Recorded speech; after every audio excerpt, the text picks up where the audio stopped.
CFRA, Center for Anglican Women Leadership Training and Research in Africa, a center founded by the 6 Anglican women bishops in Africa as a springboard for their work in the continent, and a commissioner with the Anglican Communion Science Commission, which serves as a bridge between the church and the scientific developments and contribute to addressing the pressing ethical, social, and environmental challenges of our time. The current areas of research include the challenges of gender-based violence and femicide in Kenya, and the response of the church. Secondly, the impact of climate change in Africa, specifically focusing on how this leads to conflict, affect food security, and lead to poverty in Kenya. Now at this juncture, friends, ladies and gentlemen, kindly help me welcome Bishop to speak to us. Let's appreciate that, please. She has not arrived here. Oh, thank you so much, Bishop. Thank you.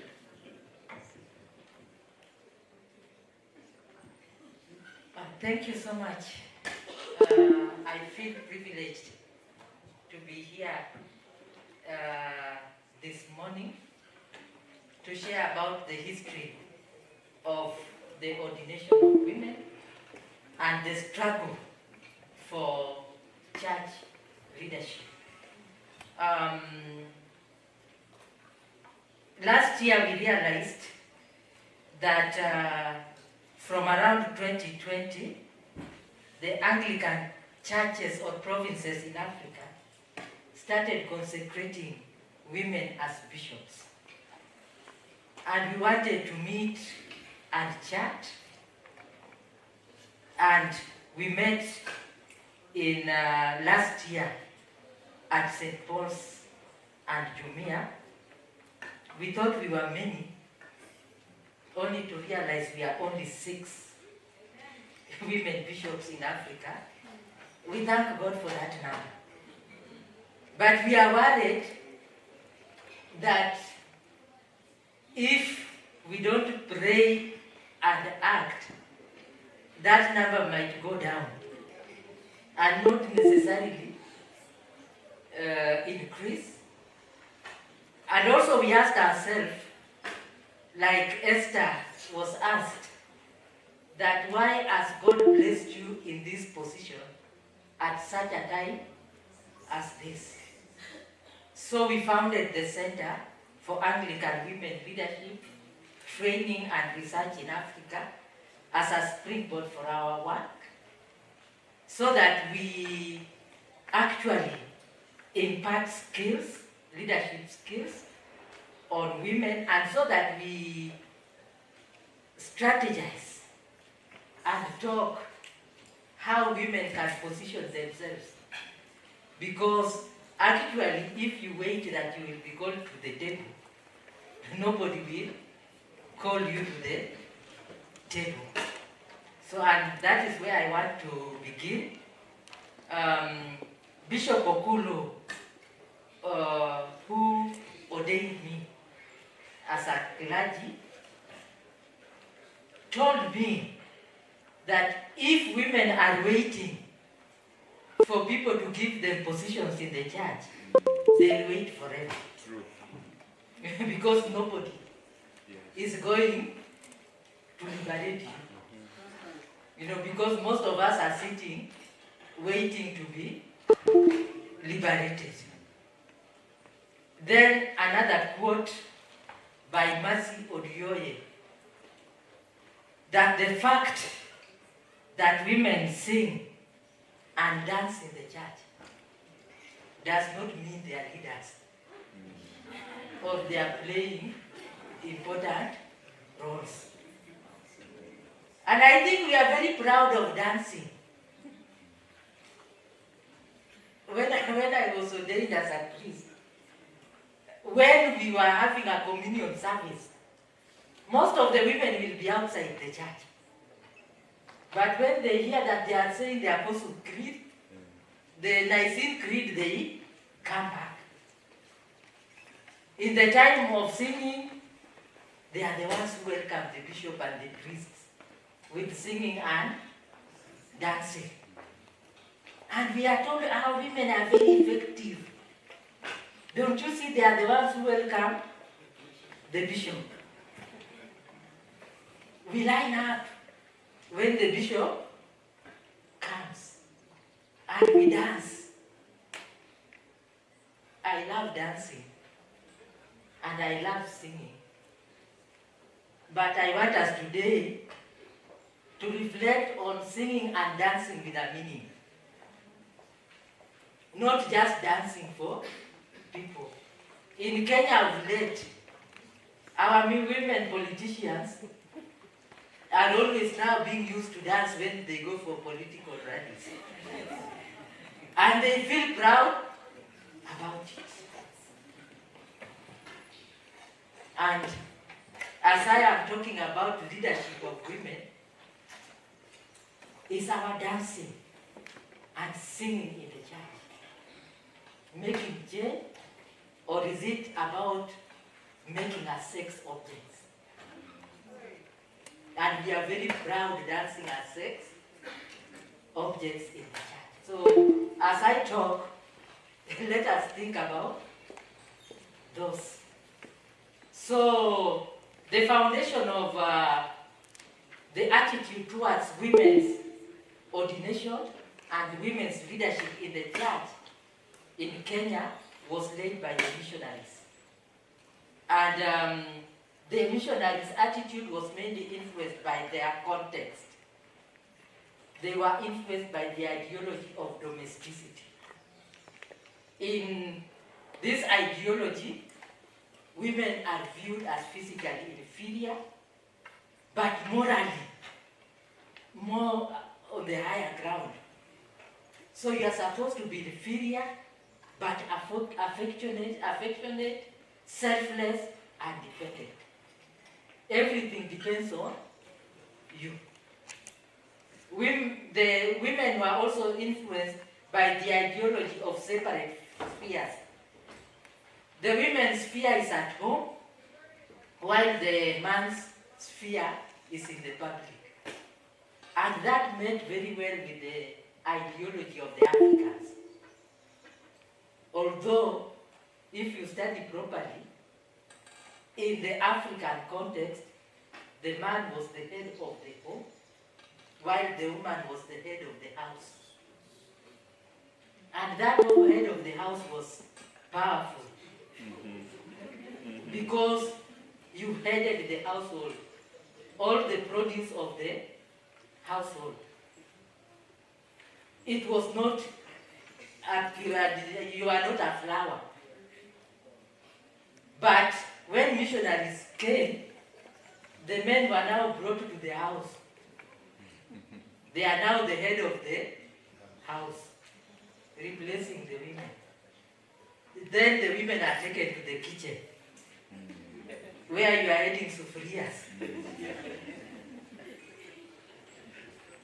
I think if you really look at that, traditionally African women were very powerful.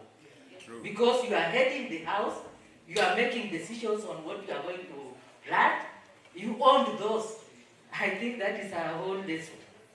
But what I want to say, the domesticity that the missionaries brought is really different from what the African woman was.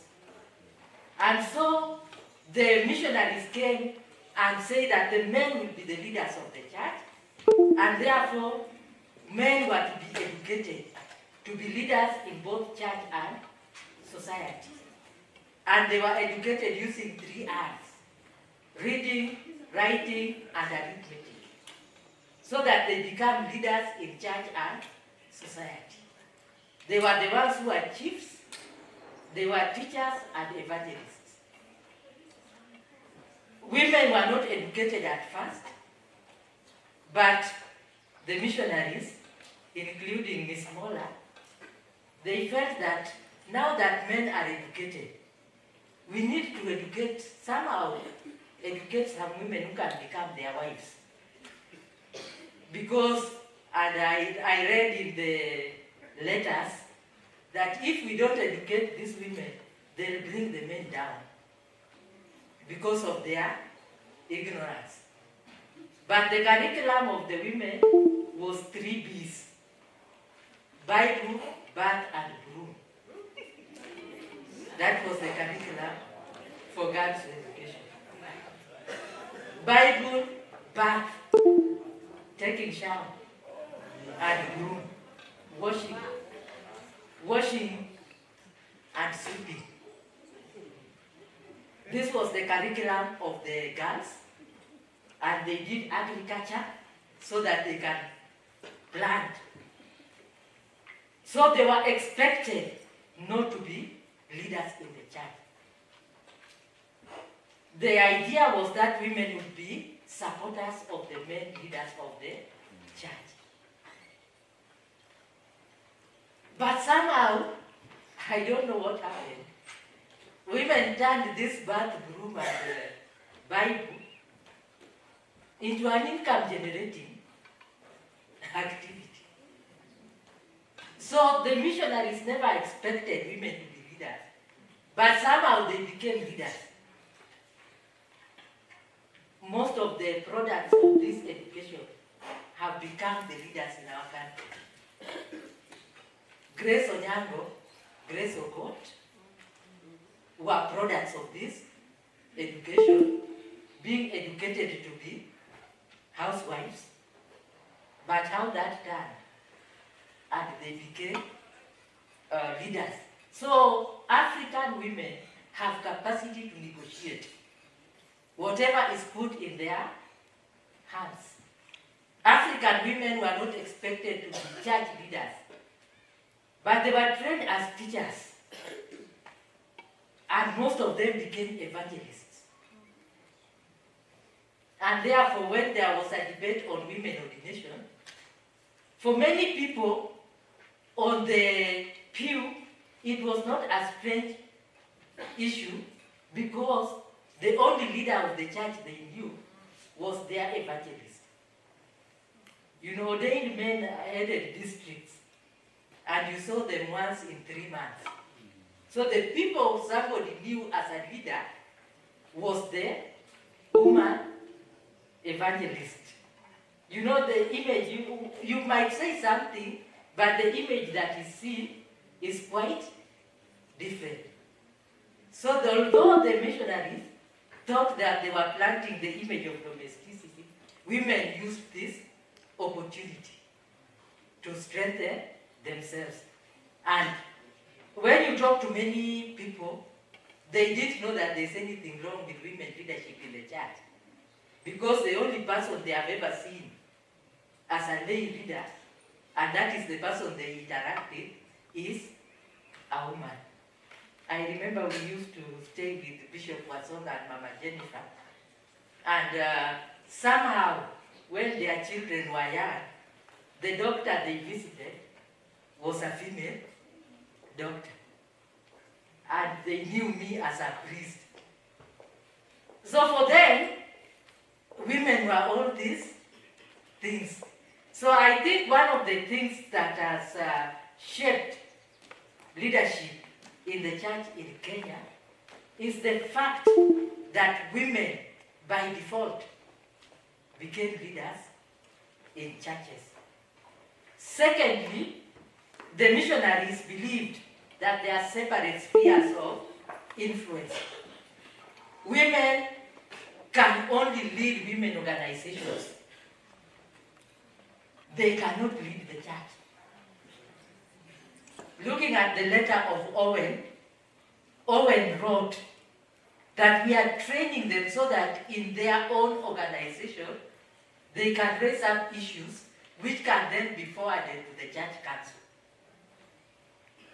So with you, you cannot discuss on the table, but you discuss sideways so that it is taken to the church council. And women were very prominent leaders of women organizations.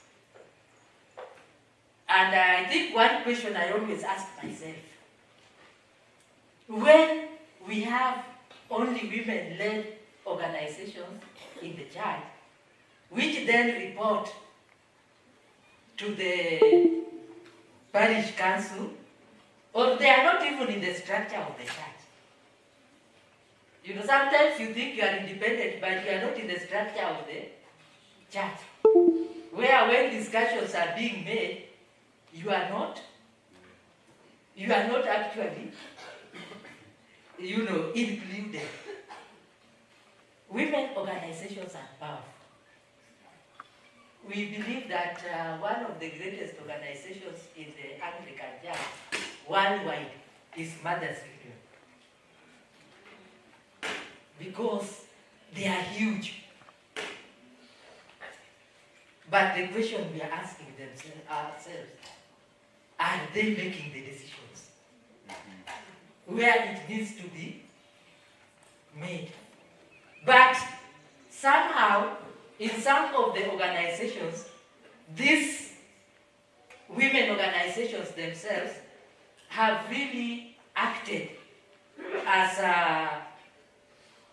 springboards for transformation in the church. In Nyanza, the women organization, which is the forerunner of Mothers Union, was called Butch Mikai. The forerunner of the first wife. In Luo, the first wife is very powerful. She can sit in the council of elders. She makes decisions. If you have a second wife, you need to consult her. So, actually, the first wife and the man were sitting on the other wives. Butch Mikai was the forerunner of Mothers Union. And the missionaries thought that this body, they would discuss women issues and then present them to the parish council. However, they had other ideas.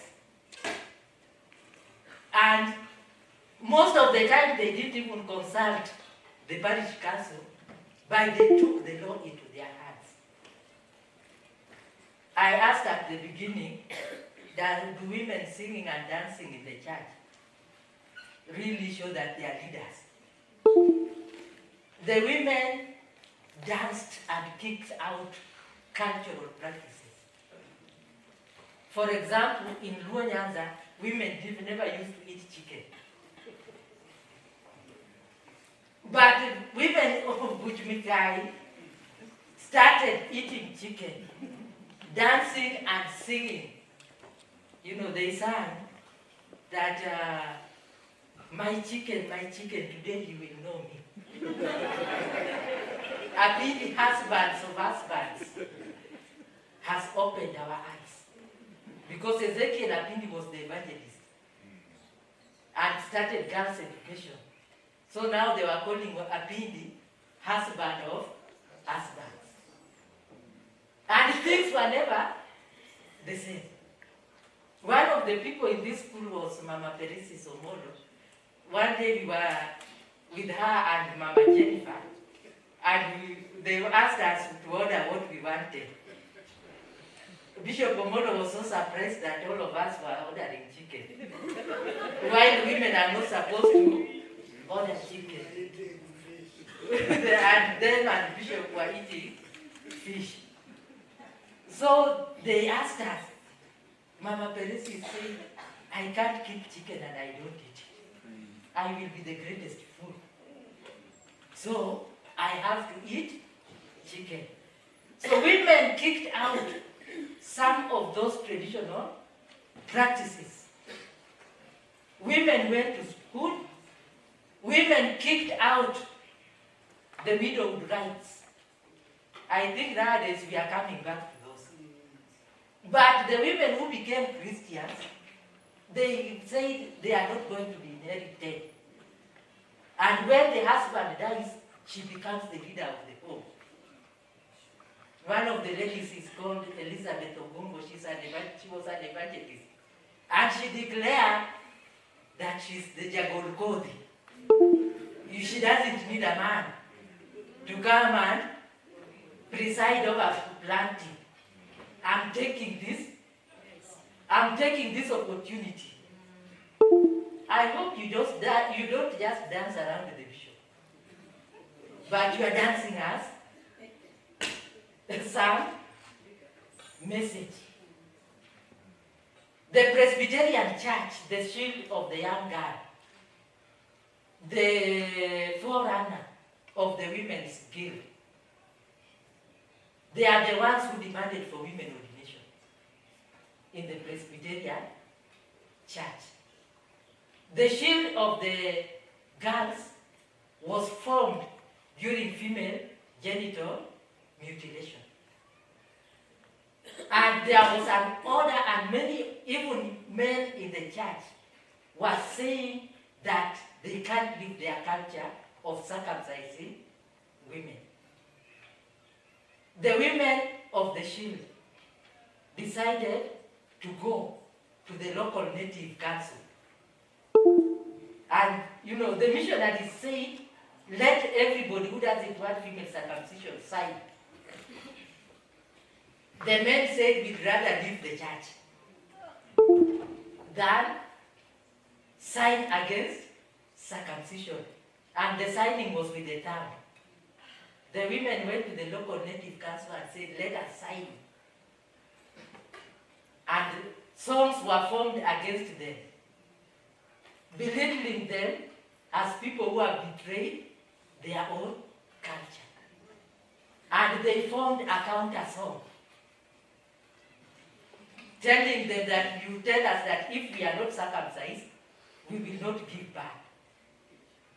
I'm not circumcised and I've given back.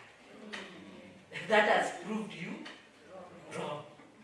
And they said we don't want men sitting and deciding on our bodies. That was in 1920.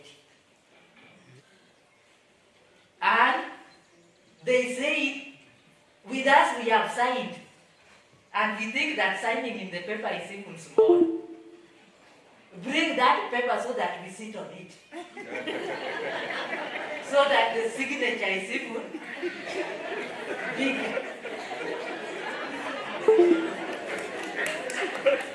I think nowadays in Kenya we are now talking of advocacy.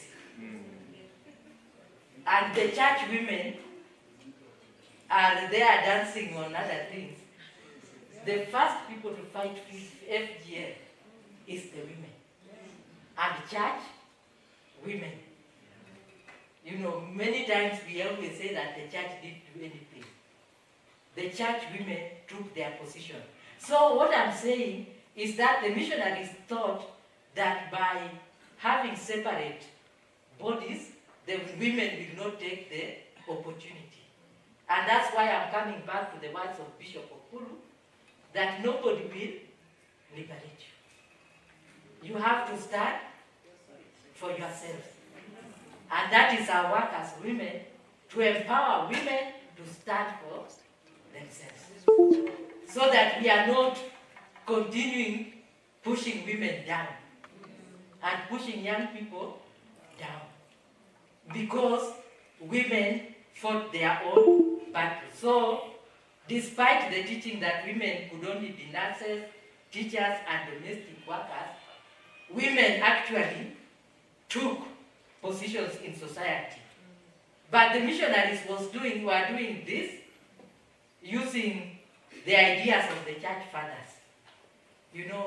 One of the church fathers, Martin Luther, said that a woman is like a nail driven on the wall. They have to be at home. There is nothing else they can do. So these are our church fathers. And these are the ideas they were passing around.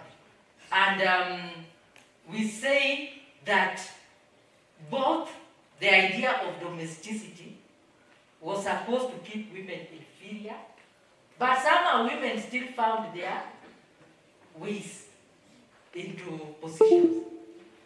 I was looking at the documents of leadership of churches. There were so many women evangelists who are leaders of the churches. It's only that men have written the history And we only see the history of men who are leaders of the church. Some of the women founded the churches. So I think we can say that although the missionaries founded the issue of domesticity, somehow women became leaders in the church. We always say, like in Nia, it was believed that Miss Mola, who founded the school, should be domestic. But several times she ran the mission station. And therefore, for the people who are seeing her, they didn't know the politics. They knew her as a principal of a school, and many times she was running the mission station. And I think that is why several times many of us were surprised that women are not to be ordained when we came to the theological college.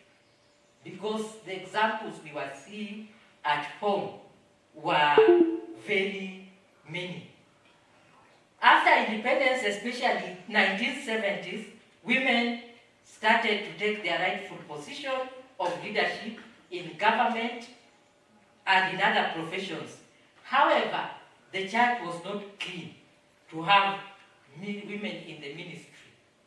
And there was debate in the mainland churches, the Methodist, the Presbyterian church, the Anglican church, and we find that patriarchy was a major factor in not allowing women to be ordained, power by men.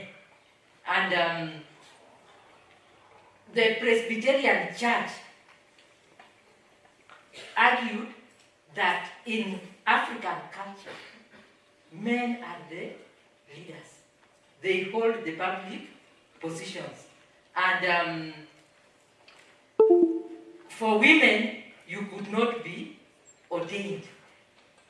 And this was really brought also by religious practices. And also harmful gender stereotypes.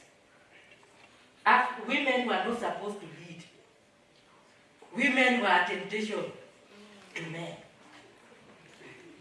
When the dioceses were discussing women ordination, one of the main arguments is that if you have women among the clergy, they'll be tempting the male clergy. And I remember when I was to be ordained, for me, the question centered on sexuality. I was ordained at 23, a single woman, and that really brought controversy in Kenya. And people were, the main issue that people were telling Bishop, you want to shame the church. How can you bring such a young girl? She'll get pregnant and shame the church. I remember one of the main questions I was asked, are you going to marry? Because as a woman, you are not supposed to get married. And if you get married, who are you going to get married to? The first day that I reported to St. Stephen's Cathedral, some mothers in the fellowship came to fellowship with me. That we know women have brought down clergy. Unfortunately, the provost who I was serving under was also single.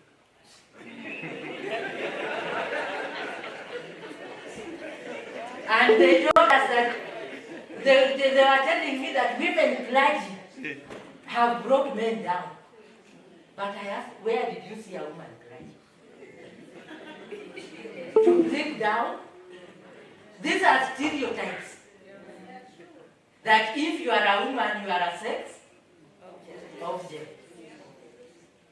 But unfortunately, some of our women clergy today also make themselves sex objects. Satan is hungry. You have to stand for your integrity. You have not gone there to be a sex object. Although some of us argue that even in the church, there is such sexually transmitted promotion. And the clergy who are promoted to be rural deans. You know, Wangari Maathai used to say, I refuse to be seen always lying on my back.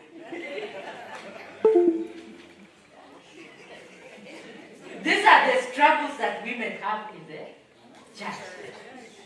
And when you are coming, the opinion is that you are a sex object. And that was one of the main reasons against women ordination. I always say, we used to talk with Professor Mobo and argue that since God has entrusted us with a law, and since Bishop Okulu has taken a risk, let us not ashamed. Because everybody was waiting for that day when you will fail. And I remember when finally Bishop Okulu celebrated our wedding, he said at our home that God, I have seen your word so I can go in peace. Let us really not be in this kind of, because some of us, we are seen as sex objects and we also try to prove it, that we are sex objects in the church. And I think what we have been saying with several women, we are here happily talking about gender-based violence. I really wish women clergy could see it. I think even in the church, there is gender-based violence. And there is the issue of thinking of you as a sex object. One of the reasons why some of the men accepted the ordination of women is that at least we can find people whom we can send when we are in meetings, they can serve us tea. Or they can cook for us. Or we can send them around. I remember the first synod meeting, after I had been ordained, the people who are supposed to cook did not come.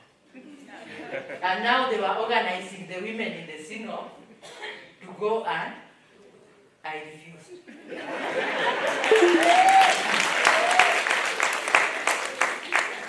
I love cooking, but I refuse to cook in church. I love cooking at home, but I refuse to be categorized that if you are women in the house of bishops, so bishops have now got people to serve them tea. And I think we have to make very clear to the bishops that we are your sisters, not your daughters. Because there is this temptation of thinking of you even as ordained woman, as a daughter of the other bishops, instead of their sister. And I think we are always struggling with Bishop Ross, and Professor Galgalo nowadays makes fun of us by calling us Baba's coffee. But I think there are those struggles that there are even stereotypes of trying to make women, ordained women in the church. So you are not seen as part of the decision making, but you are seen as part of the domestic household. I think I've visited some of the parishes of some women clergy. Instead of being with other clergy, they were in the kitchen. I love cooking. But there you are taken to be a priest. Not to be in there. Why are you taking the work of other people? Who should be doing that? What? So I think the mentality, even today, you know, if we don't take our space, we'll always be relegated to such responsibilities. And some of us accept it with gladness. But we are betraying the others who are coming after us. One of the issues that we have talked about as women bishops is that most of the women, although are gifted, are not positioned in the right positions. You know, even to get promoted or even to go through the church hierarchy, you have to be in certain positions. But if you are ordained, but with you, you are a flower girl. You carry the bag for other archdeacons. I know it's good to be humble. But if you don't take your position, people will not, and the church will not see the effect of that position. The main argument against women ordination in Kenya was that time is not yet right. After the Lambeth Conference in 1978, which abolished the position of a deaconess and said that all women must be ordained as deacon. Deaconess is actually a lay order. So, after the Lambeth Conference in Kenya, the provincial synod came and discussed, and they say that they accept ordination of women in principle. And all the dioceses were allowed to go and discuss, and when they are ready, they will ordain the woman. And because of that, the Bishop of Maseno South, Bishop Henry Okulu, called the synod, which accepted the ordination of women. And therefore, Lucia Okote was ordained as the first deacon and the first priest in the Anglican Church of Kenya. The moment she was ordained, there was uproar. The Archbishop called a press statement and said, although we said that ordination of women is allowed in principle, it seems Maseno South is pushing women to be ordained when they are not ready. And being ready, they said that first of all, for a woman to be ordained, they must be trained. Lucia Okute was trained. They were in the same class with Bishop Mugi in Maseno and Archbishop Zimbi. But now when it comes to, those who are already ordained, but now when it comes to our ordination, the training is now defined in another way. That any woman to be trained has to go through CACTOM. CACTOM was the Kenya Anglicans training of ordained ministers. You had to go through that if you wanted to come to St. Paul's for a degree and a diploma. All the men ordained in the dioceses never went through CACTOM. Now Lucia had to go through CACTOM. And you see the issue of power. Now the province, the whole province has to decide whether you are to be ordained or not. And to be ordained, you have to be trained at St. Paul's. And I think there were very few clergy who came to St. Paul's at that time. Which comes to the other factor. For a woman to be ordained, you have to be 3 times as good as men. Your education has to be excellent. Your morality has to be excellent. A man can be ordained even if they are not trained, and I know many who are not trained and are ordained. But the main issue was that Lucia was trained at St. Philip's. And therefore, that ordination was to be, cancelled. Bishop Okulo had a hard time in the House of Bishops. And therefore, after that, the province made a decision that we will stop any ordination of women until all dioceses agree. It is not the right time to ordain women. Each diocese must go and discuss. Maseno South had discussed that and agreed. And they said now, before we ordain women, all Christians must agree. Because this is Africa. And we are in Africa culture. We don't want to be a stumbling block to Christians by ordaining women. Bishop Okulu argued that for him it had been passed by the synod. He continued, he ordained Lucia Okute as a priest. I was ordained as the second woman. Then there was uproar again. At least Okute was a widow. Now you are bringing a single girl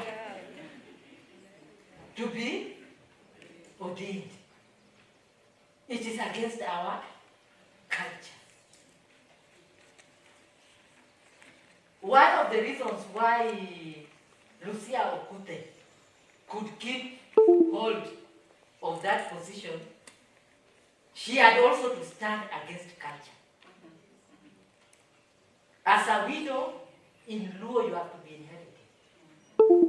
Lucia said, over my dead body. And she was chased out of her home in Ugenya. Unless you are inherited, you cannot stay in this home. Lucia bought land in Moroni and established a home.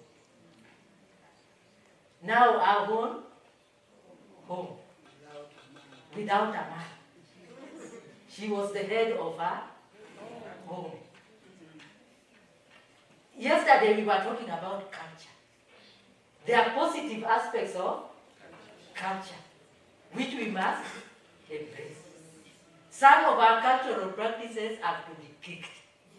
Otherwise you stay there as a slave forever.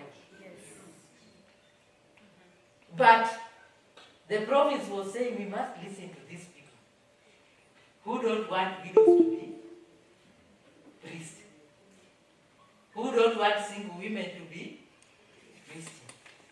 But we were asking them, then why did Christ come? If there can't be changes. I remember my ordination generated a lot of heat. This time, Bishop Okulu was called to the House of Bishops to show cause.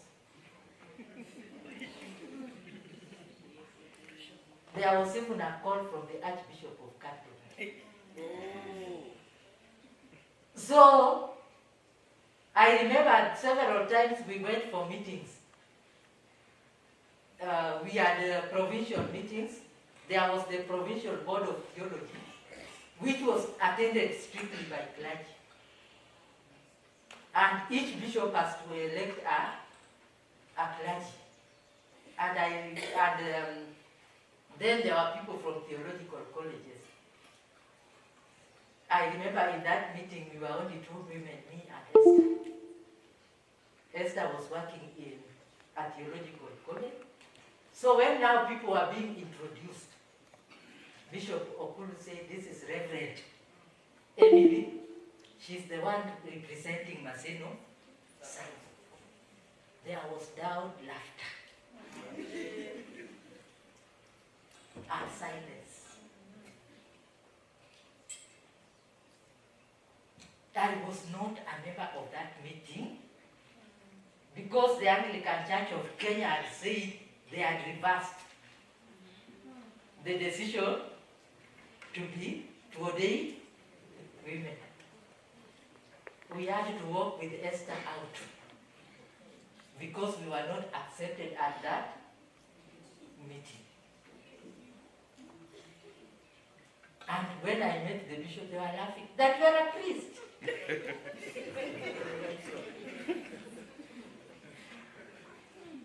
I think thank God nowadays they are my brothers. They are also bishops. So it was quite a journey for the ordination of women. Nyambura Njoroge was ordained the first woman in the Presbyterian Church of Kenya. One of the reasons why women were not to be ordained, if you are pregnant, how will you celebrate communion? How will you appear in church? And a woman is dirty when they attend their monthly periods. We thank God that Nyambura was ordained when she was 7 months pregnant. As the first woman in the Presbyterian Church of East Africa. And I think that especially moved so that all people who are wondering what is happening. Somehow, this was the area, especially on African culture. And they were saying it's also in the Jewish culture.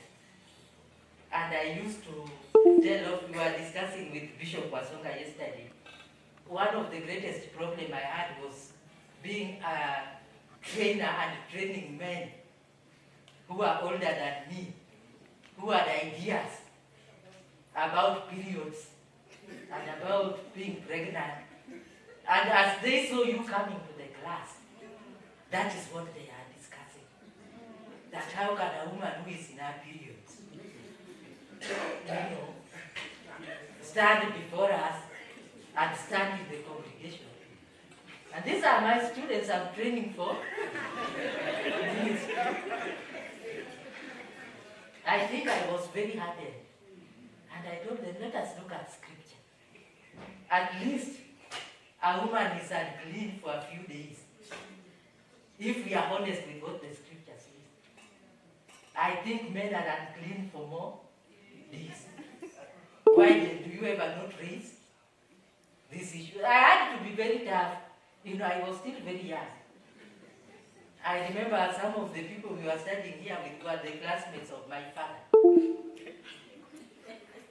But I had to develop a thick skin and discuss some of those issues. Because I think there are always double standards in the church, even when we read at scripture on cleanliness and uncleanliness. So that was one of the main issues. The church never wanted to ordain women. And I'm disheartened that in some of our parishes, even female clergy tell young girls that if you are in your periods, don't come for communion. So I think we really have to have a change of minds. The things which young people are told down there. We are supposed to be liberated ourselves, but we keep putting other young women down with the kind of teachings that we have. And I think that is why we are saying that even if we are ordained as women, if we don't get the right theological education, we'll continue being oppressors. And we continue looking down upon others. And there were other areas where women were subjected to different categories. One of the issues is that if you are going to face the bishop's examining chaplains, if you are a single woman, the question is, you might get married elsewhere. How are you sure we will lose the money that we are using to train you when you are married in another diocese? And many women are resigning that are not married outside. These things happen. I'll not be married outside my diocese.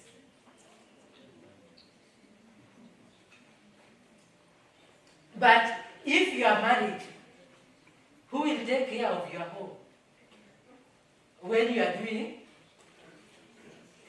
ministry?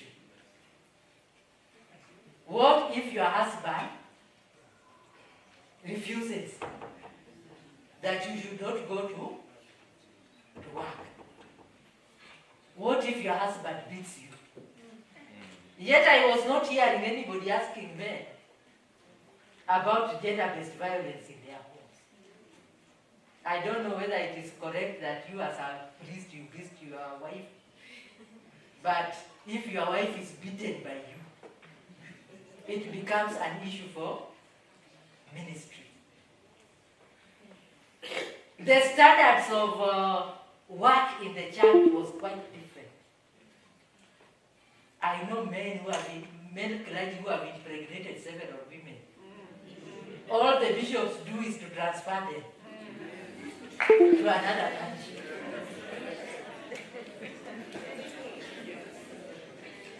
But if as a woman you get pregnant out of marriage, hell will break loose. I've known a diocese where a woman clergy fell pregnant out of marriage. First, she was discontinued from the work. And all of us knew the person who is impregnated is still in a hall. But for her to come back, she had to sing a song of repentance from behind the church to the altar. When everybody was saying, this is Kenya, I'm not talking of it. Everybody is seated and she's singing a song coming so that the bishop can absolve her.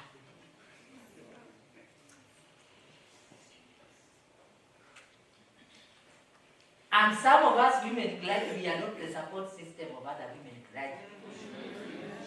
At that time, you are the greatest rumamonga. Maybe you are even the one who brought the report to the bishop. I don't know why women, we don't support each other in the ministry and carry each other's burdens. But I think, those were the issues that if you go to the house of bishops, those are the things they are training. They are claiming. That most of the women, you'll ordain them and she'll become pregnant out of marriage. Yet none of us is discussing all the men who are impregnating women left and right in the church. And beating them. And yet they are only transferred and taken to a different parish.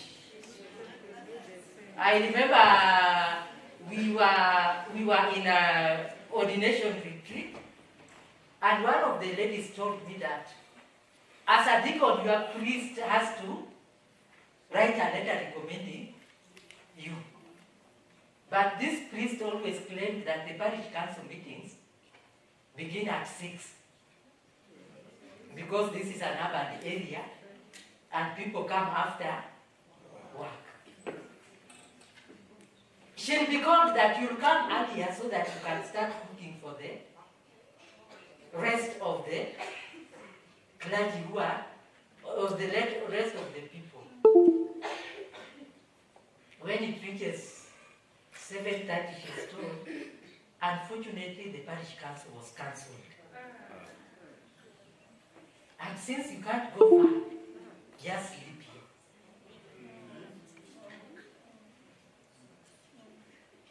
You can't talk because without that man, you will not be ordained.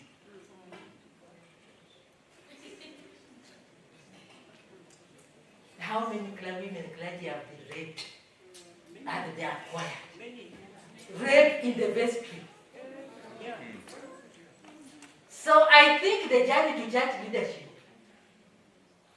in the church is very painful. And you might have no space to speak because you also have to care for your work. If I'm sent away, what will I do with my children who are in the ministry? So I think the journey to ordination is such a struggle. Many times I think we always sat with Esther, with some of the students, and just cry together. You don't even have what to say when people give you their stories. And this is the attitude about women in the church. I think when I talk to my colleague bishops, honestly, they don't see anything wrong with some of this. The only worry they have is why are you exposing the church negatively? Why are you making the church to look bad? So I think although women have been ordained, it's still a very painful journey. It's still a very painful work because the attitude has not changed. And I know there are some parishes where if you give communion, some men won't come for communion because it's a woman who is giving it. And you know, the Archbishop was saying we must wait until everybody agrees. Several years on, not everybody agree. One of the main issues is the issue of theology. Many people argue that the priest is the image of God. And the image of God is male. How will a female priest represent Christ, who is a male? One of the things which Christians struggle with now that I became a bishop is how to call me and how to call my husband.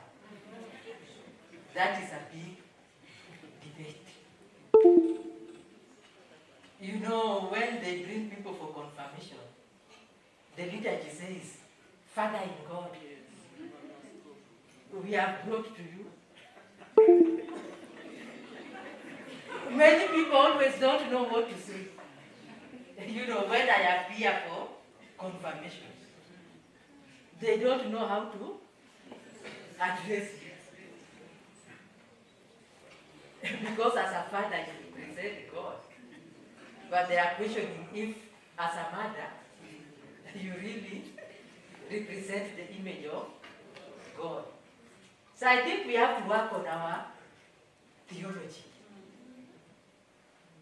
Even as women are coming to some of these spaces. And then there are those scriptures which we choose to misunderstand, or to misinterpret, or to read from our own cultural lenses. You know,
tells women to cook. That a woman should cook. You know, the image of an African woman, a donkey, a tractor, firewood on her head, a baby on her back, and she's walking, the man walking behind, whistling. There's a song in Kiswahili, wanabaraka wale wao. Those who have married have blessed as the man is walking, as the woman is walking forward, carrying on the burdens. I think misinterpretation of scripture is an issue. And we believe those things, and if you really ask them, tell me which scripture says this idea which you are bringing about. So I think for us to be liberated, we must properly interpret scripture. Unfortunately, some of us, even women, we still preach those oppressive messages from the pulpit. There is no difference between you and a male oppressor.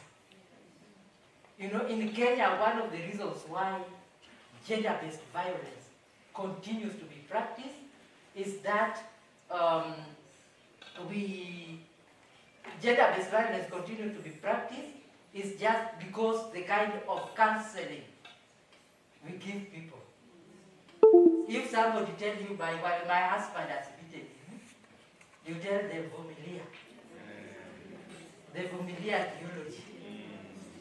You continue as a child. with my late sister Margaret Ouma, there was a day when a lady went to her that she was violated, and she said, "I'll come and see you in 3 days." In 3 days, the woman was dead.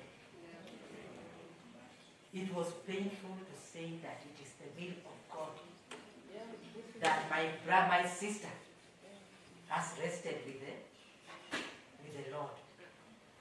So the kind of counseling that we people give, and I think what I'm saying that what I'm seeing is that we really have to come out, even as women who have leadership in the church, come up with a different narrative. It's not just enough to be made a clergy, but you must be a clergy with a difference. You should not continue oppressing your fellow ladies. In some of our parishes are where the widows are suffering most. And we are part of the people who are forcing it on them.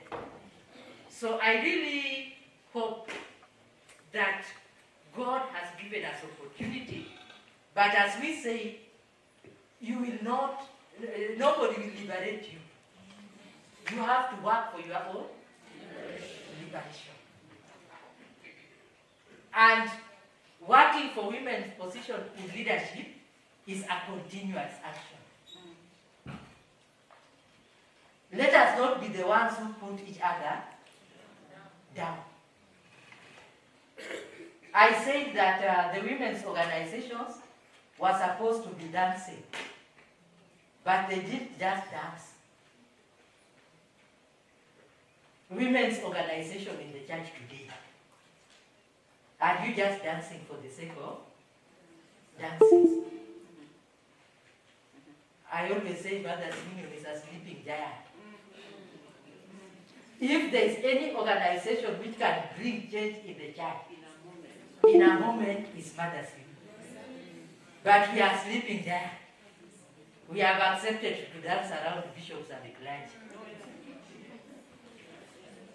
and bring for them flowers, even if they are raping our children. Even if the policies of the church are not working. God has given you an opportunity. In the final day, you will be answered. God cannot waste an opportunity. You must be answered. May God really help us. It's a journey. We have not reached, but we are continuing with that journey. I was telling women clergy yesterday from Kenya that if we are not careful, our numbers will go down. Nowadays, we are taking things for granted. We think that we have reached. Ask yourself, now that God has given you that opportunity, why has God placed you in that position at such a time as this? And remember, nobody will liberate you. Nobody will tell you, Karibu, come in. And if you are not in the table, you are part of the menu.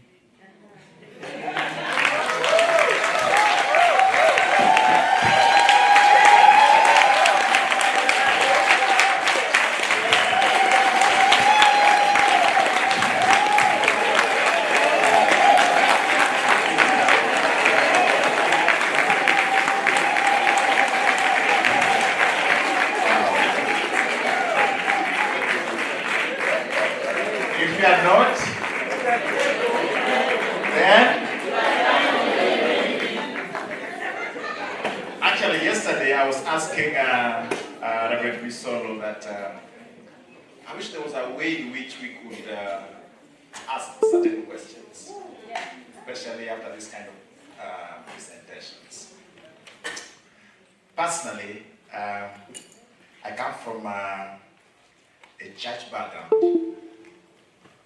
Where the head of the church is a woman. And as the bishop was trying to give us the story of what she also went through.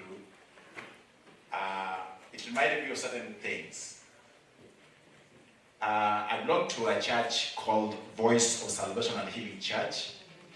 This is an African instituted church that was registered by the colonial government in 1956. Up to very late, it was not known so much. And those are some of the things that triggered me to study more about this church and do a research.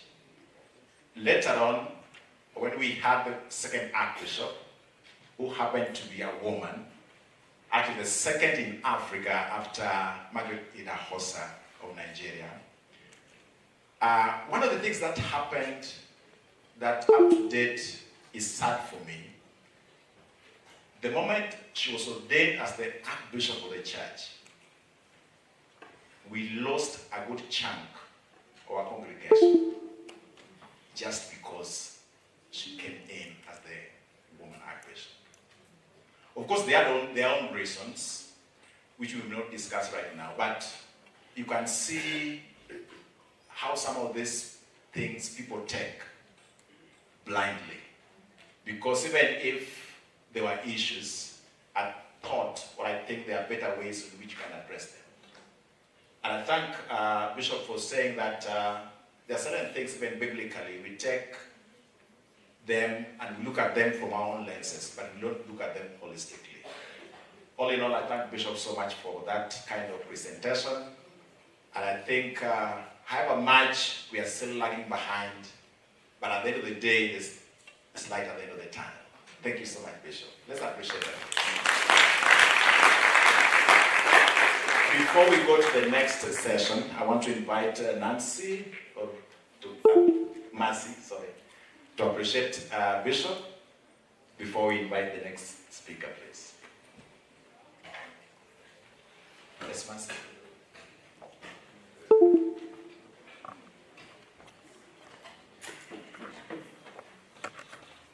Kindly, Bishop.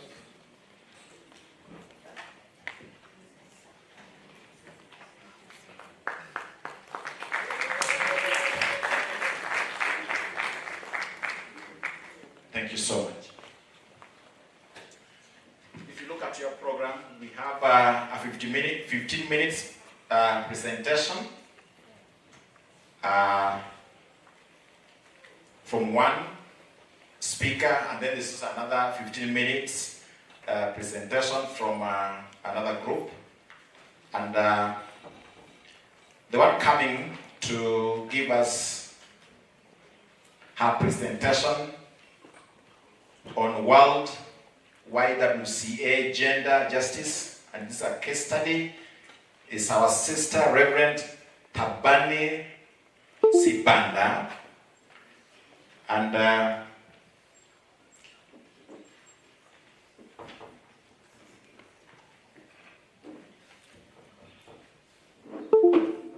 just want to read the bio here.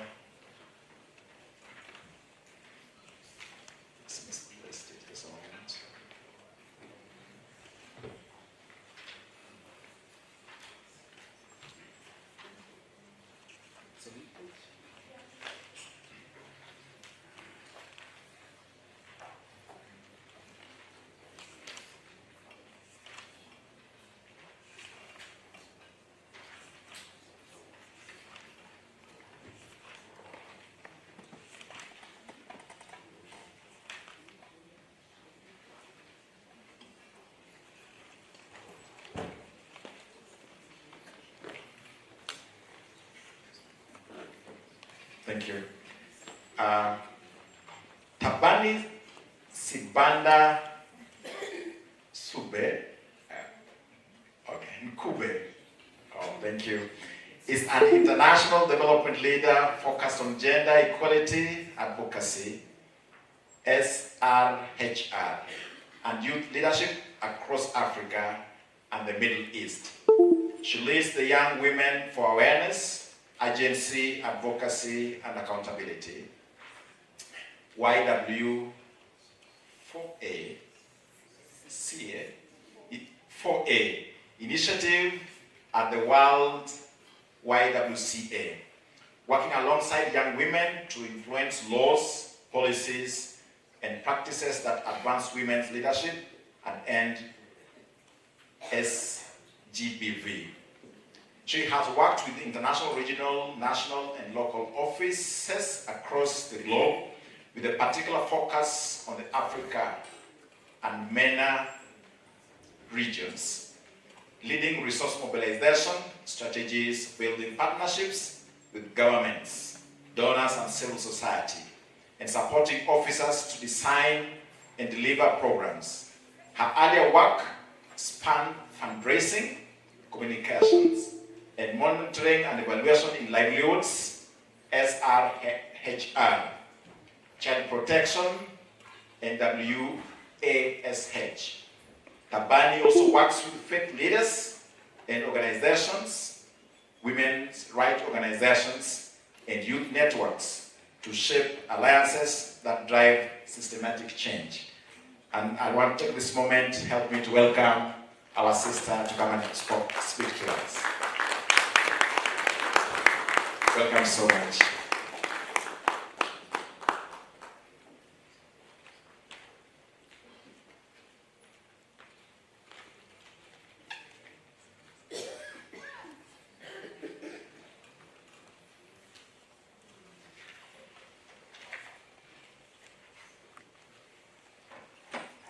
Thank you so much, and good afternoon to everyone. Just a small point of correction, I'm not a reverend. I haven't earned that position. I'm just Tabani, or Mrs. Mube, and I'm with the Worldwide WCA, and it's a privilege really to be here to share a little bit about the work that we do at the Worldwide WCA. So I'm going to also just give a case study of the initiative that I lead, which works with faith leaders in specifically fragile or unstable contexts. A little bit about the Worldwide WCA. So this is the World Young Women's Christian Association, which is a global movement, and it's based on Christian values, but we are open and welcome people from different faiths and different religions. The movement itself is over 165 years old, focusing on building an intergenerational network of women leaders. So we might have the name Young Women, but it's an intergenerational movement because we are aware of the issues of learning from different generations, and we're also aware of succession when it comes to leadership. So these are initiatives that are led by, and they are for women in response to their unique needs. While our headquarters are in Geneva, Switzerland, we are present in 8 regions through various member associations. So we are in Africa, Asia, the Caribbean, Latin America, Europe, the Middle East, North America, and also the Pacific. So our thematic priorities are focusing on advocacy, but advocacy focusing on women's inclusion and leadership, also sexual and gender-based violence, sexual and reproductive health, as well as peace with justice. So I want to talk about an initiative that we started 5 years ago, which then focuses on 4 countries, which is Egypt, Kenya, Palestine, and South Sudan. And with that initiative, we are focusing on defending and expanding women's rights in the 4 countries. So the initiative is called YW4A. So I know there's a lot of acronyms, so please bear with me. And YW4A stands for Young Women for Awareness, Agency, Advocacy, and Accountability. So, from the 4 A's that I mentioned, the awareness, agency, advocacy, and accountability, you can already see what the program is about. So it's really about ensuring dignity, fulfilling human rights, protection from gender-based violence, equal participation in decision-making through those 4 A's. The program or the initiative also aims to support individual and collective power of young women in civil society, including faith leaders, to advocate and hold decision makers accountable. And if we just go a little deeper into why those 4 countries and why we are prioritizing fragile and faith contexts, it's because in fragile contexts we understand that there is deepened inequality. So already in the world there is inequality, but in fragile contexts there is another level to it. And because faith leaders are trusted voices, they shape social norms, and their engagement is essential to bridge law and lived practice. And they are also key in making sustainable or facilitating sustainable reforms. So in Palestine, some of the challenges that are the major one, the occupation, also issues with faith-based family law, and a shrinking civic space. In Egypt, amongst other things, they are faced with a restricted civic space, mostly due to tightened security and monitoring, and also faith-shaped gender norms and anti-harassment law, or gaps in the anti-harassment laws. In South Sudan, a restricted civic space, especially following the war and conflict that had been there, and continued internal conflict. Also, norms which are shaped by faith and anti-harassment law gaps. In Kenya, high sexual and gender-based violence rates, harmful practices, and faith leaders being seen as gatekeepers and not allies. So the approach we took to this initiative is an ecological model, because what we understand is that the drivers of SGBV start from individual level, they also are at community level, societal level, and also policy levels. So our approach is then informed by 4 interconnected and interdependent pathways. And these 4 are strengthening young women's agency, their advocacy capacity, and also leadership.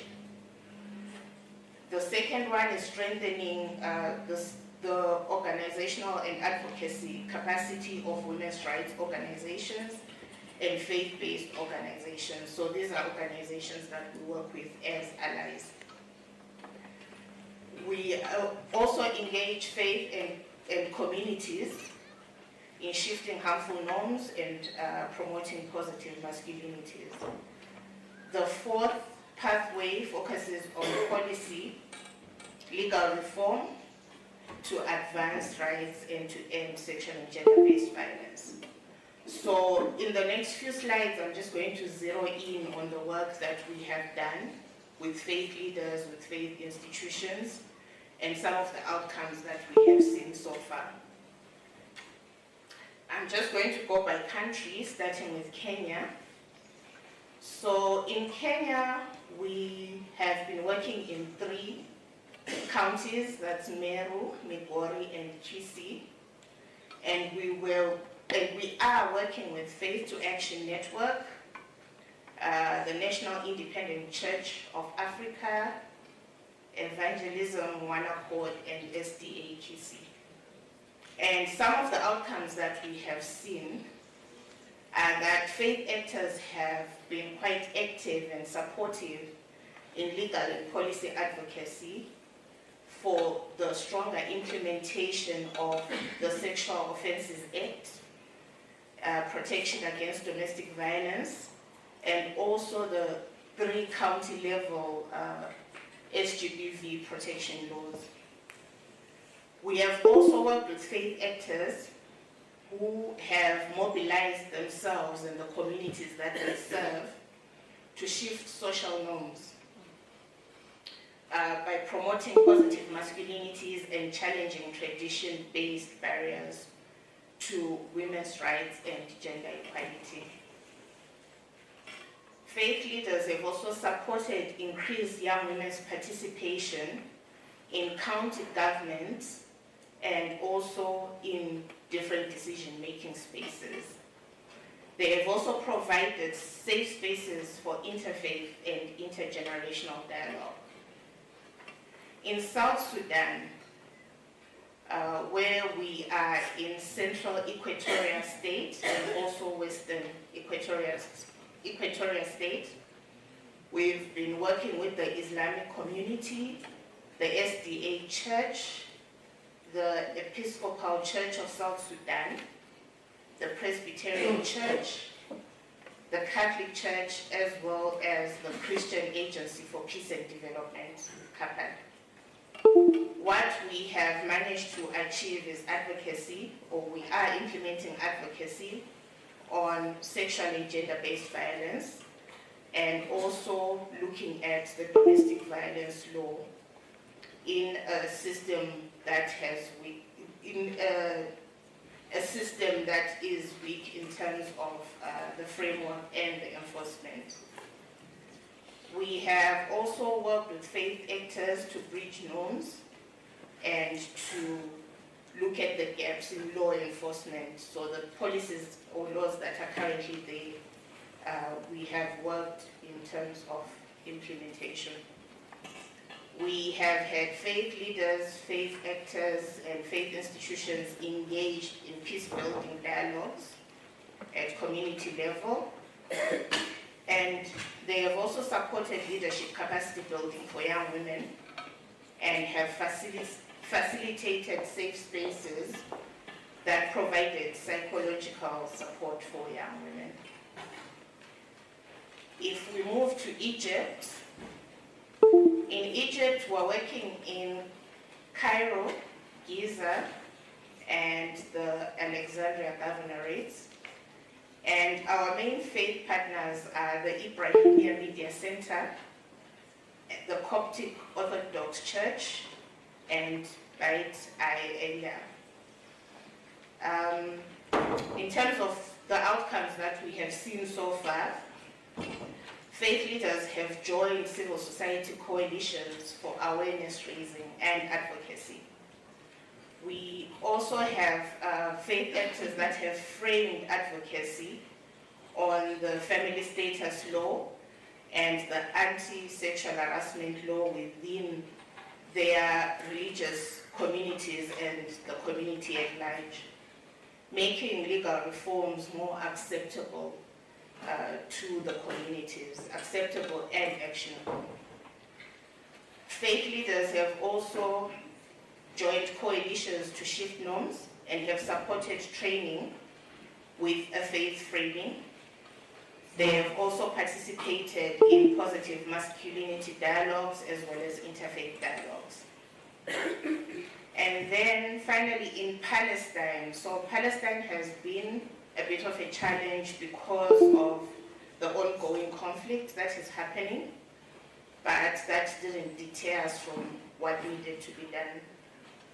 So in Palestine, we're in the middle governorates, also the northern and the south governorates, including the Gaza Strip. The faith partners or the main faith partner that we work with is the Evangelical Lutheran Church in Jordan and the Holy Land. So we have seen civil society coalitions for awareness raising and advocacy, which included faith institutions as well as judges from the traditional faith courts who have significant authority and influence.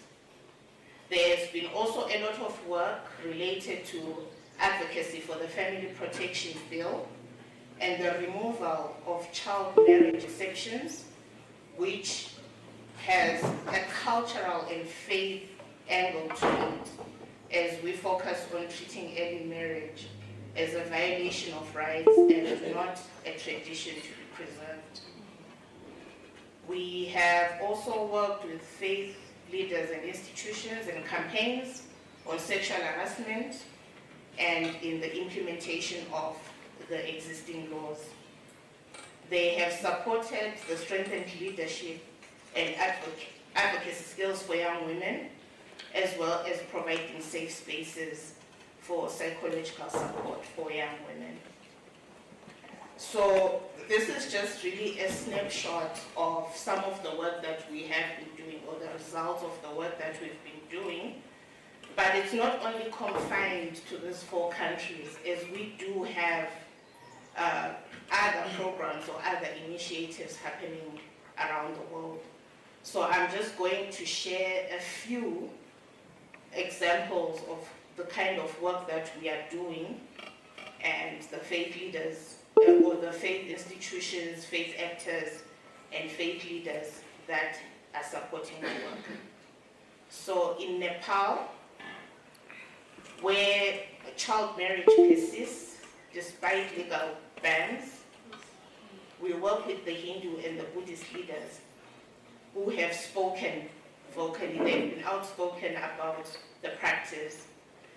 And having that backing from faith voices has actually strengthened the young women's advocacy. In Myanmar, where there is ongoing conflict and sexual violence, we have worked through the local YWCAs as well as the Christian communities to document gender-based violence and offer safe spaces for survivors. We have worked with survivors who were willing to share their testimonies on different advocacy platforms to show the impact of some of these acts. And we have been working with the faith leaders or through their faith channels. In Honduras, where there is very high femicide rates and violence tied to indigenous struggles, we have worked with churches and indigenous spiritual leaders who have seen or acknowledged that prevention of these acts is a moral duty on their part. And we have seen faith-rooted advocacy with mobilized communities focusing on these areas of women's safety. In the DRC, because of the prolonged conflict and the weak justice system, churches have worked with the YWCA to provide survivor counseling. And we have seen faith institutions becoming a trusted first responder for women in conflict areas. So, as I mentioned, this is really a brief, it's a snapshot of the kind of work that we do. But what I've done is I've also shared the websites where you can read more about the work of the YWCA. So if you go to the next slide. There's also a QR code there. The QR code takes you to the website of the YW4A program. So there are quite detailed reports that you can read about the how we've been doing this work, why we've been doing this work, and the results so far. And in terms of the World YWCA website, this is where you can read more about the work in general. So thank you so much for your time, and I hope since this is the last day, we all have a lot that we've taken from the conference, and will continue to take as we go back to our areas of work. Thank you.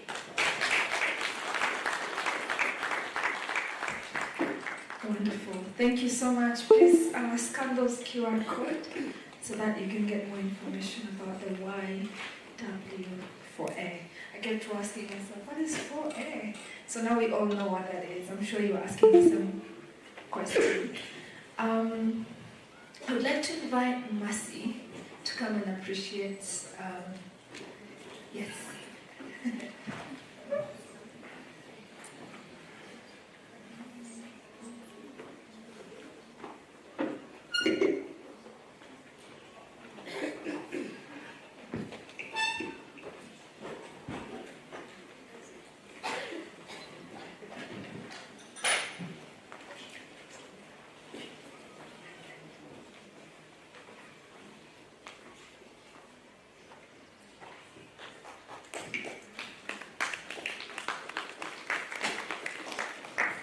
Thank you so much, Thabani. Yeah. All right, our next session that is going to be brief before we go for lunch.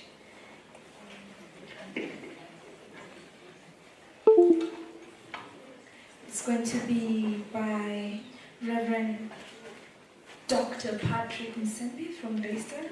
He's my professor.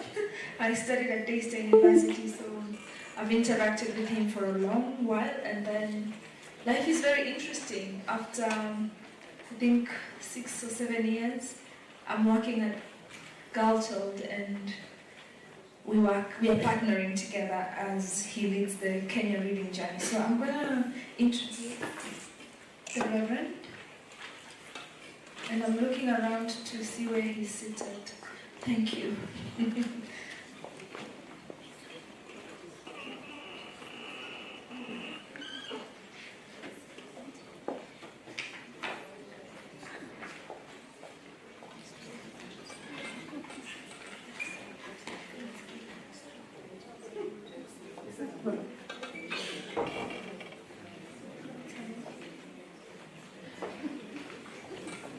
It's okay.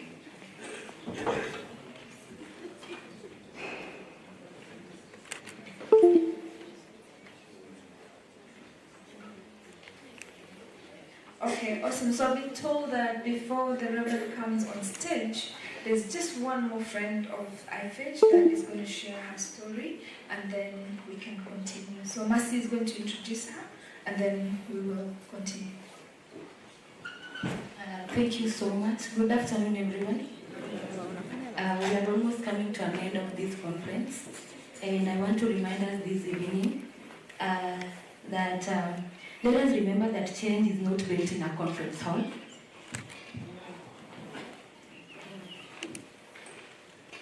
It is built in the lives and voices of people who dare to speak out. And today we are honored to have one of the people who dare to speak out.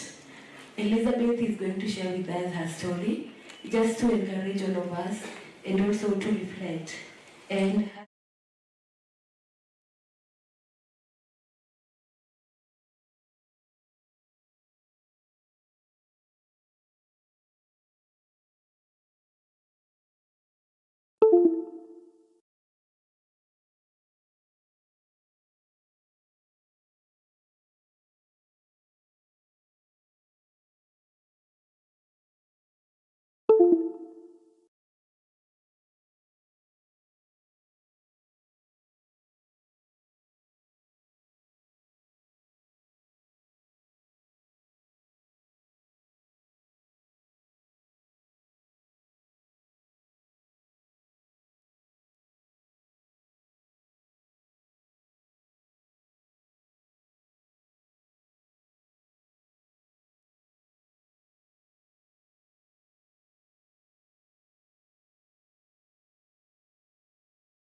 As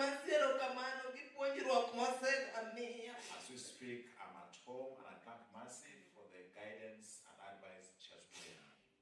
I don't want to go further than that. Thank you so much. Let's appreciate her, please.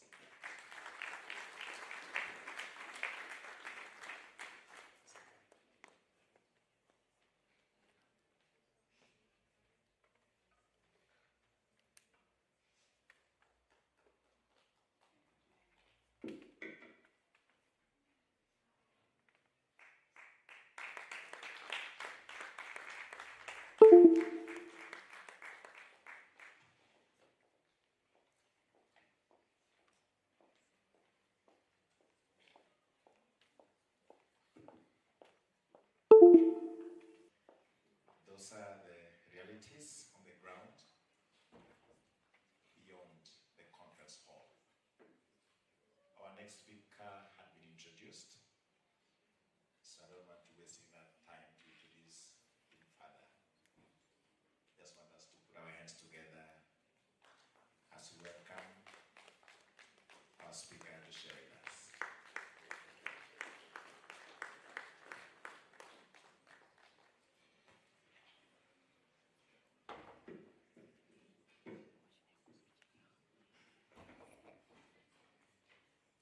Thank you very much. I'll ask the media team to locate my presentation so that we can go together. This is really not the right time for me to stand, but I must do it. And I want to appreciate that young girl and what God is doing in her life. And it's our prayer that God will continue to strengthen and support you. I joined the Girl Child movement in 2021. And when I got into that movement, a number of things happened to me. One of those things that happened to me is that it made me discover myself in a sense that I hadn't known myself. It gave me a language to approach issues in a manner that I didn't have. So I'm really thankful to Reverend Dominic and Emily for putting together that material, because it gave me a purpose, it gave me a mission, and it allowed me to use my competencies to get into this journey. It made me, first of all, to begin to see what was happening just right within my home. I grew up in a family where my father did not allow my mother to really speak whenever we had guests coming in. He wasn't brutal, not at all. He wasn't brutal at all. The presentation, not the clip that I sent yesterday. Patrick Musembi. As they locate it, I will just be talking so that they can locate it. It was sent yesterday in the afternoon, I think, both PDF and Word document and PowerPoint. If you scan this, it will take you to our website and you will see a number of the things that we are doing. So visitors come to our home and my mother is not allowed to speak. And not just not allowed to speak, verbally told not to speak. And in a way that is belittling, and I could see all that. Though my father was not brutal at all, he gave us all the environment and we enjoyed peace in our family, complete peace. But whenever it came to making decisions, that was never allowed as I have seen. And so as I continued doing this journey together with the Girl Child and our long walk to freedom, at the end of that 1 year, 2021, they gave us an opportunity to conceptualize ideas for support. And I want to appreciate IDF for coming along and standing with a small thing that I started out together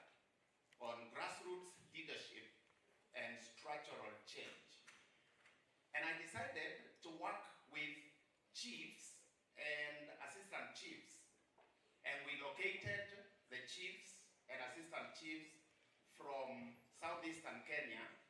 We started out in Machakos, in Kitui, and in Makueni, and I put a team of 30 of those leaders together. Little did I know that I was going to create a movement, and a movement that has now become almost national, because we are now into our 4th county in this country and moving. When we started, we did not have a vision as such. Today, I can articulate the vision for what we are doing. We are raising communities where chiefs and assistant chiefs actively lead in advancing gender equality and protecting the rights of women and children. We have a mission. We did have a mission when we started. And our mission is to empower chiefs, to challenge patriarchy, to advance gender equality, and protect the rights of women and children. I wish you get it because mine is all photo. Are you there? 1 minute? Good. Because I would like the audience to see the photos that speak louder than what I'm saying. One would ask, why did I think of working with chiefs and assistant chiefs? And if you come from the African context, and more so from the Kenyan context, chiefs are more than administrators in our country. They are actually the heartbeat of community change. I knew about that, but now I have experienced it, and I can talk about it. These are men and women who, in my view, are the missing link to ending gender-based violence, advancing equality, and transforming communities. If you touch that group of administrators, then your efforts will bear fruit, as I will be showing you in a short while. These are men and women who are backed by the Constitution, and their influence is immense. The politicians know it all. They understand. Thank you, guys. I appreciate that. That's where we are. Let's go to the second one. Yes, that's our mission and vision. I already had articulated our vision. That's the image of a chief in the Kenyan context. You'll be able to see them with that attire, official attire. They are government employees. They're employed by the government. They are paid by the state to do the things that we want them to do. Just an amazing category of people and the work that they do. And I was there, thank you, where I'm talking about these people. When you get their backing, the initiative that you are starting will spread like bushfire in the community, because these are men of influence. They are men who are respected in the community. They are the role models in their locality, and they shape the attitudes of the people, not to forget the power they have to summon you. In fact, when I listen to them, they tell me, we are the only person, not even the police, who can get into your bedroom right there and pick you there, and the Constitution supports us.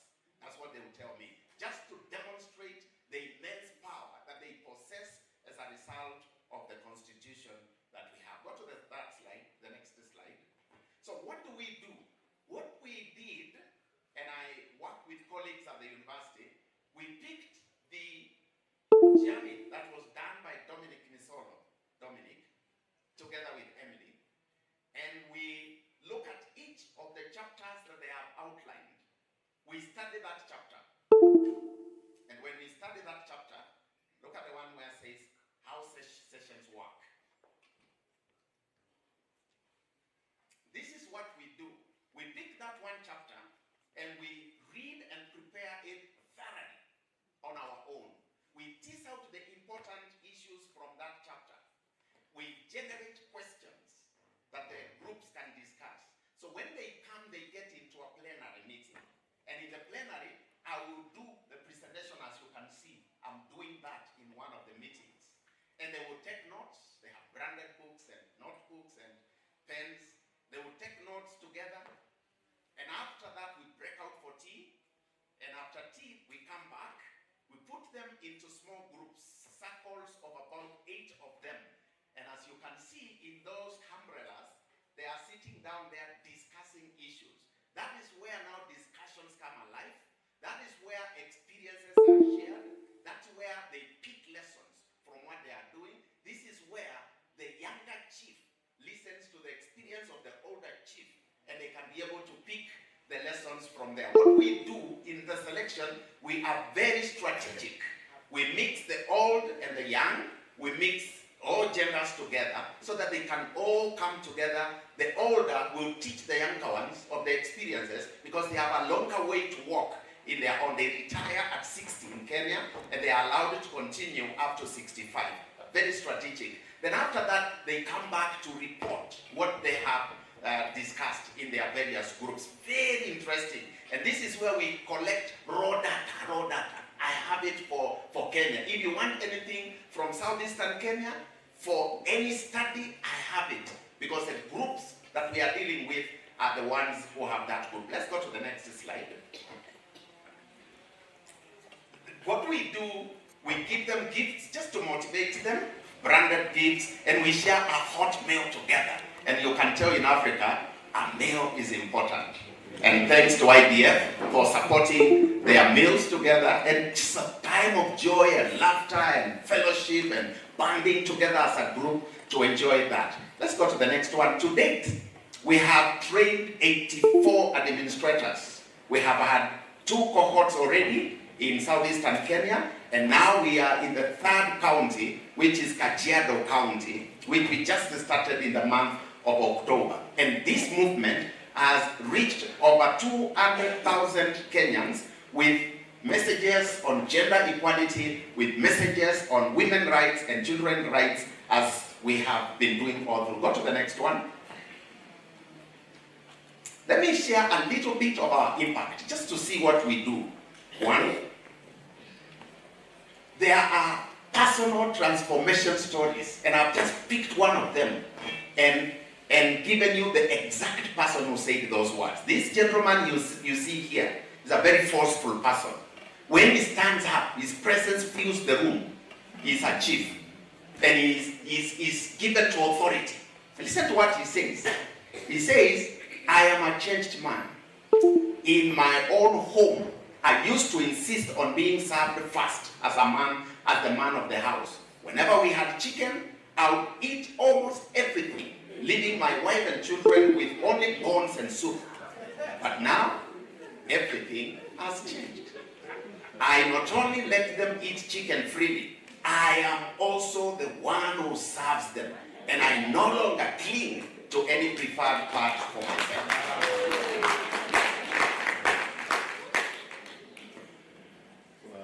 The photo you see there, that's when he's speaking those words. I didn't know that a chicken slaughtered well has 10 pieces. He says I would eat 8 and leave 2 for my family.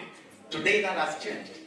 And I can go on and on about personal transformation stories, and you can imagine what then they will model in the community by treating their wives and their daughters with that kind of an attitude. You just can imagine. And you can imagine the ripple effects it will have in the community when they see their chief doing this kind of a thing, as it were. Go to the next slide. This next slide is deliberate. These photos are not professional. They are photos that are sent to us by the chiefs when they do the meetings. So they take them from their cell phones. So they are not professional in any way. If you look at the first ones, the one on the upper part, at the beginning when the chiefs called meetings, only women attended. As we came to the end of the training, after 1 year, look at how the meetings look like. And you can clearly tell the chiefs who are standing there and talking to the people, we have actually more men than the women. The men have been drawn into the conversation in southeastern Kenya. And that's our prayer, that as we move into Kajiado, the men will come into the conversation and they will begin discussing. Go to the next one. This one is important to me because not just shifting the perceptions and bringing more men into the conversation, But specifically in southeastern Kenya, fathers are now attending school meetings. If I ask you here, the teacher calls for a meeting in school, who goes? Women. It's known in Kenya, it's women who go. It's purely women. Even in Uganda, it's women. Today, as I talk to you, in southeastern Kenya, they don't just go, but fathers of daughters are attending school events for their own daughters. And they are escorting their daughters to school. Amazing things that are happening in southeastern Kenya. The other thing we did, we partnered with the police and the children's officer. When we did the first cohort, we realized that justice was getting lost between the chief and the police station. And that's what they told us. So we decided to bring in the police officer and the children's officer, so that justice for women and girls is not lost in that process. And I can tell you what has happened as a result of this. Their work is enhanced. With this partnership, we have strong alliances, strong follow-up of cases, and issues are addressed immediately. Each of the photos that you see at the bottom, and this is just a sample of the ones that are picked, have a story, just like the story that we have had here. These two girls are sisters. They were found doing schoolwork, homework, after school in the evening by their father.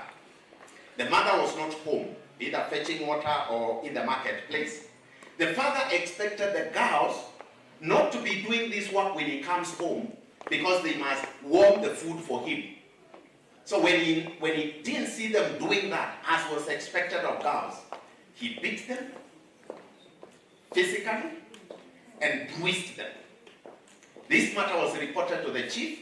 The chief who attends our training took action immediately. The man was apprehended.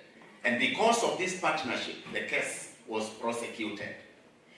Those other, I may not have time to say, but the little girl in the middle there, the one second to the last, is a girl whose story is as emotional as the one that we have had here. She was sexually abused by her own father. She became a mother at the age of 16. Her mother suffered health challenges as a result of that, because they couldn't tell this story to anybody. Her mother died in 1 year. She was left with that father. Her father sent her away. The chief collected her when she was spending a night in the cold in the village. As we talk now, they are working towards seeing how to raise funds to take her to school again. Those kids whose hands are burned, it's a story of another day, but let's go, because I know I don't have time. To date, and proudly so, very proud of what the chiefs are doing, the chiefs have stepped in as guest speakers in schools, primary and secondary schools.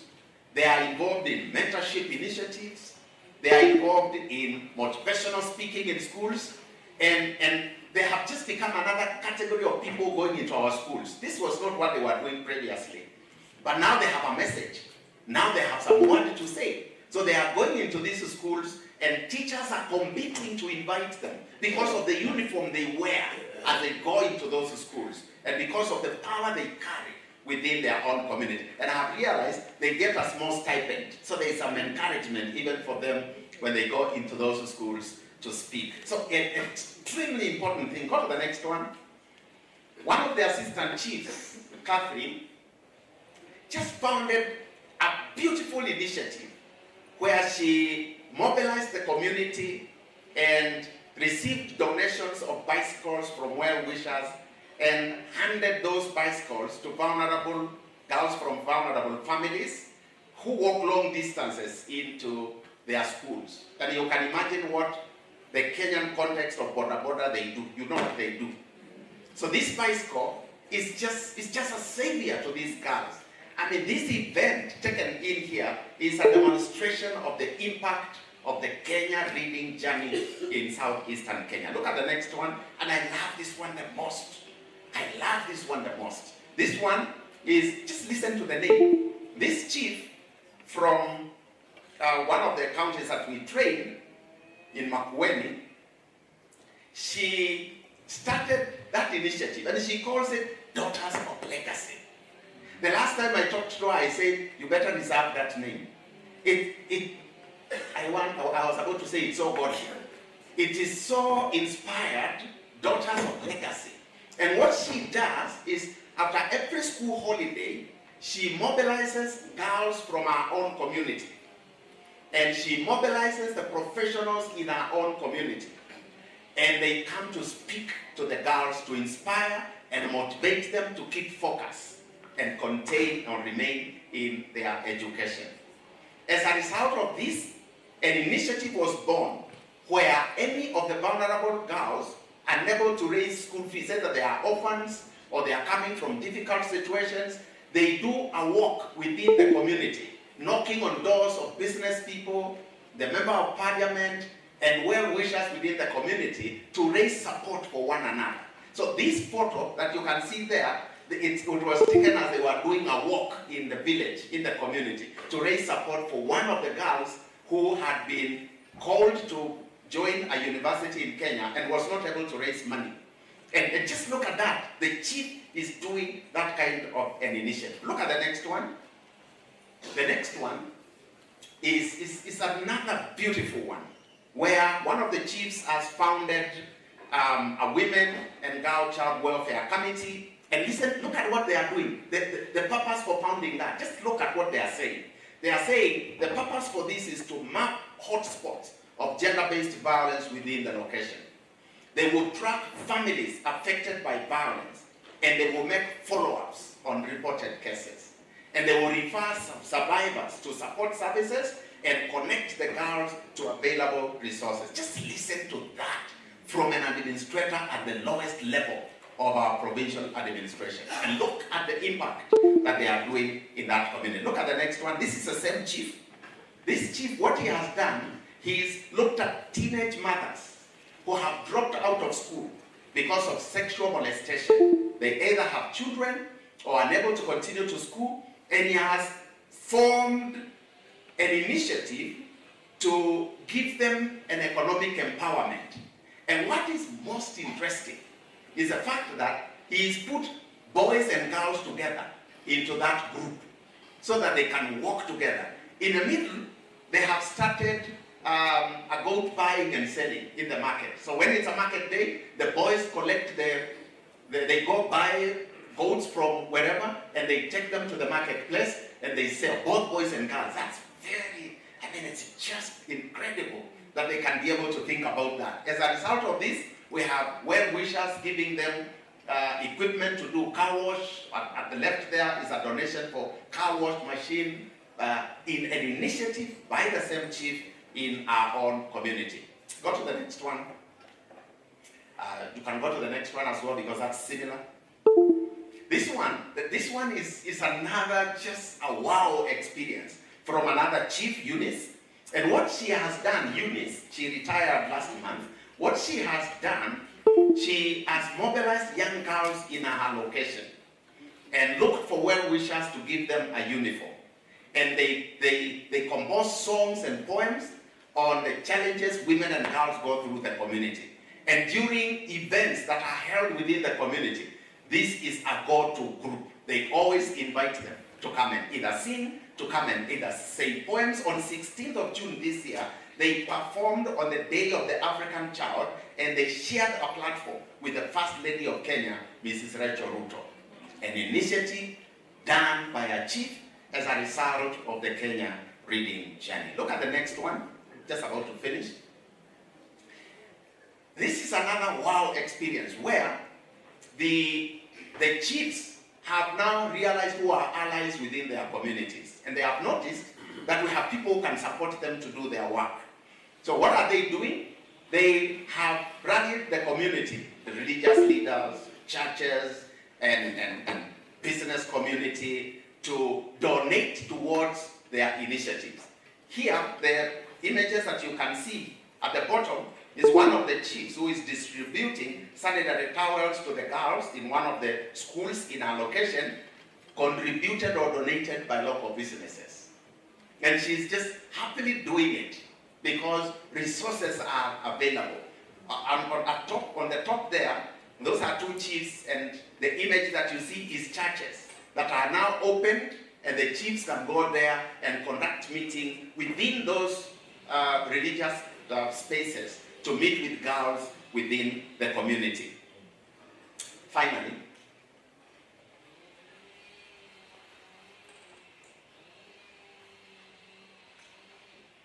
that photo that you can see is one of the chiefs. This was the latest. I think it was brought to me about a week or 2 weeks ago. This chief is going to resolve a matter which involves that young girl who is putting her hand on it. Is it Jean? Yes. This girl, just like the similar one, her mother got married. She was married. And she moved out of that home and got married again. This girl decided to stay with the biological father. However, the biological father, knowing that he was going to shoulder the responsibility of taking care of school fees, decided to molest this girl so that she can run away. Either follow the mother or go wherever. This girl was tortured. The story and the emotions are that for this story quite raw. So the chief got to know about the story and decided to visit the grandparents so that they can negotiate to see how this girl will be taken care of. The bottom is similar story. Rescued in one of our urban areas in an informal sector where one of the chiefs that we recruited works in, and she found these girls, all of them under 16, working in some factory. And of course you can tell they are not going to school. And so she connected them, good thing, she connected them to some place where they can get their support, as it were. Just go to the next one. This is a traditional one, but let me read it. Go to the next one so that I can wind up. Yes, that one, the last one.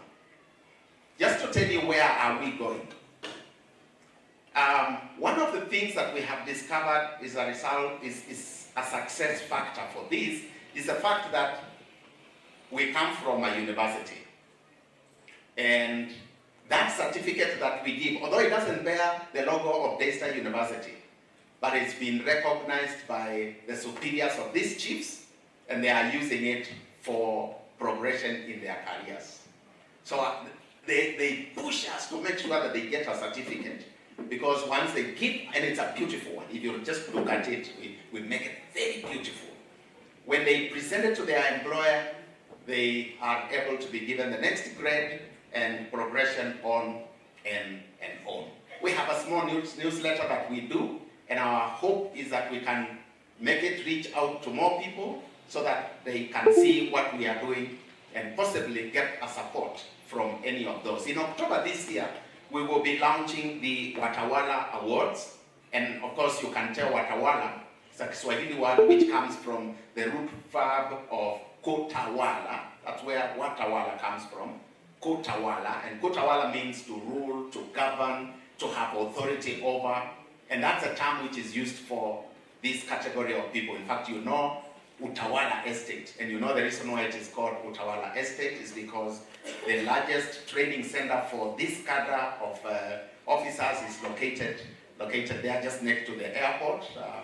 And so we will be launching the Watawala Awards to honor those chiefs who champion gender equality with innovative initiatives and for impact within their areas. We will knock doors on people so that they can support these initiatives. Currently, those who have gone on cohort 1 and cohort 2, we are putting them together so that we can train trainers of trainers. How do you call it? TOT?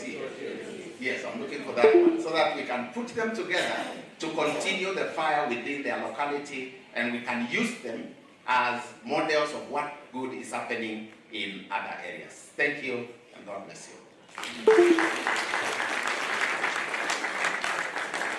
If you come to our desk, you will get this handout. We have a good flyer that is there. We will give it to you, and you can sign our visitors book there. And if you want to invite us to come to your county, if you come to Kenya, just write there, so that now we can say we have inquiries, people wanting for us to come to their area and mobilize chiefs and work with them. Asante sana.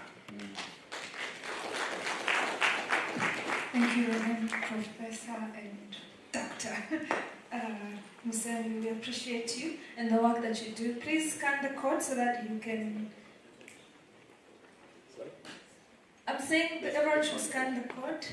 Anyone from IFH? Reverend, please don't sit. Sorry, thank you. So we have Brenda from IFH who wants to appreciate you before we continue.